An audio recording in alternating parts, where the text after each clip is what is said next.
today I'm going to teach you how to construct a frequency distribution table. So we have here our example of set of data. These are the scores of 40 students in a 60-item quiz. So first, we need to find the range. So how to find the range? To find the range, we need to find the highest value in the data, which is the number 60. Subtract the highest value on the data to the lowest value in the data, which is the number 5. 60 minus 5 is equals to 55. So this is our range. As a step, we need to calculate the class interval.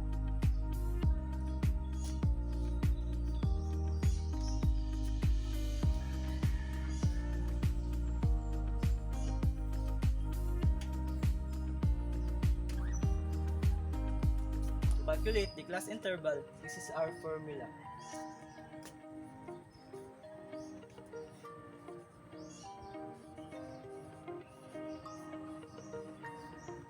We need to change the n on how many number are in the data, which is 40.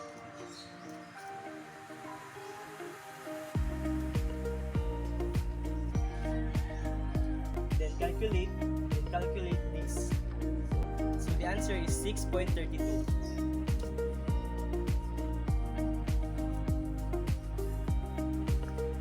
We need to round this to the next whole number, which is the number 7. So this is the result of our class interval. Next step is to find the class width.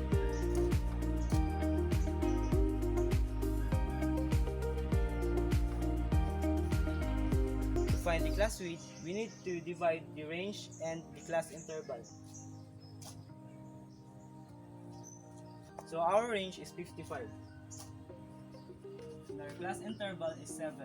So 55 over 7 is equals to 7.85.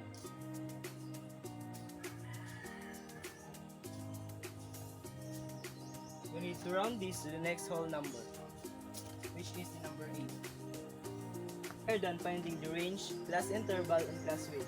So let's proceed to the class interval in the table. So now let's proceed to class interval. First, we need to find the lowest value in the data, which is the number 5.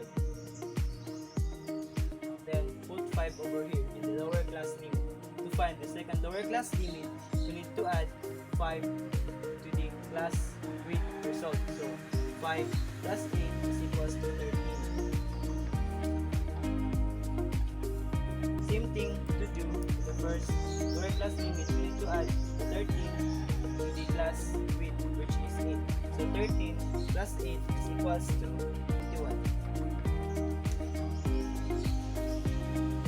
And so on.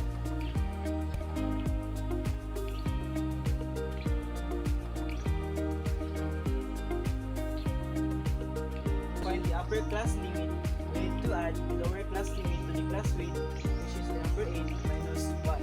So the result is 12. Same thing to do in the second lower class limit. Add the lower class limit to the result of class width, which is 8. 13 plus 8 minus 1 is equals to 20. Then do the same thing to the rest of the lower class limit to find the upper class limit.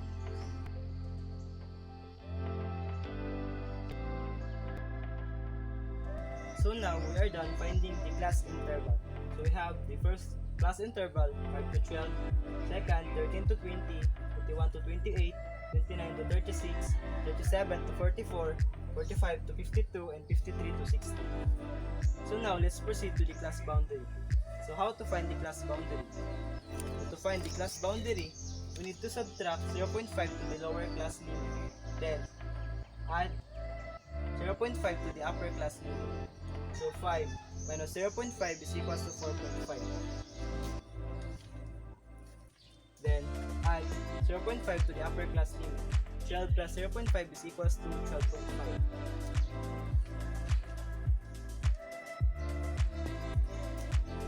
Then do the same thing to the other class interval.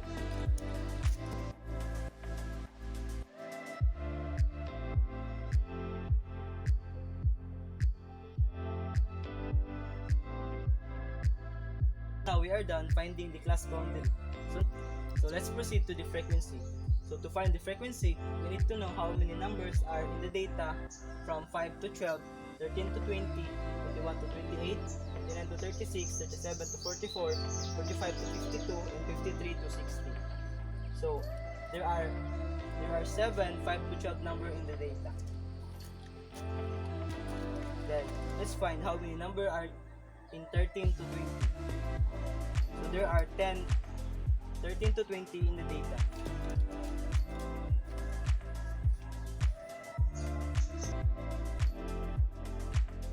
So our first frequency is 7 because there are 7 5 to 12 number in the data.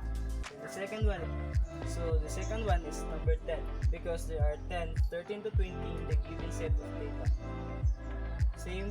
Same thing to the other class interval to find the frequency. So now we are done finding the frequency. Let's proceed to the class marks. The class marks, we need to add the lower class limit to the upper class limit and divide to 2. So 5 plus 12 divide 2 is equals to 8.5.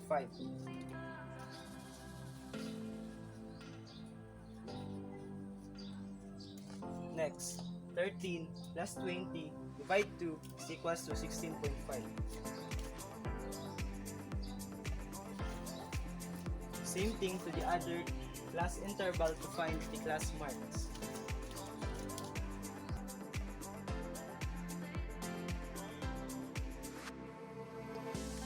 So now, we are done in our class marks. Proceed to the cumulative frequency. So to find the cumulative frequency, we need to copy the first number, the frequency, to the first column in the cumulative frequency. So to find the second cumulative frequency, we need to add the first cumulative frequency to the second frequency. So 7 plus 10 is equals to 70. Find the third cumulative frequency, we need to add the second one to the third frequency. Same thing to the other cumulative frequency.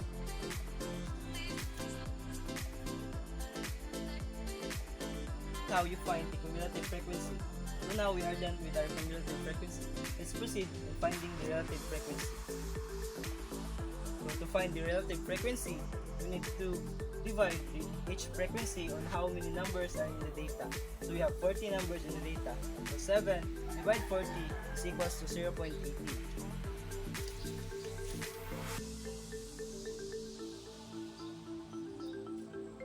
And next is 10 divide 40 is equals to 0.25.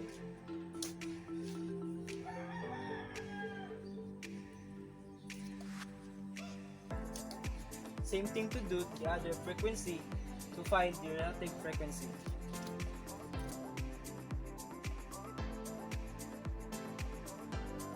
We are done finding the relative frequency. So now, as you can see, we are done constructing frequency distribution table. So tutorial on how to construct a frequency distribution table. I hope that you enjoy my tutorial and I hope that you like my video.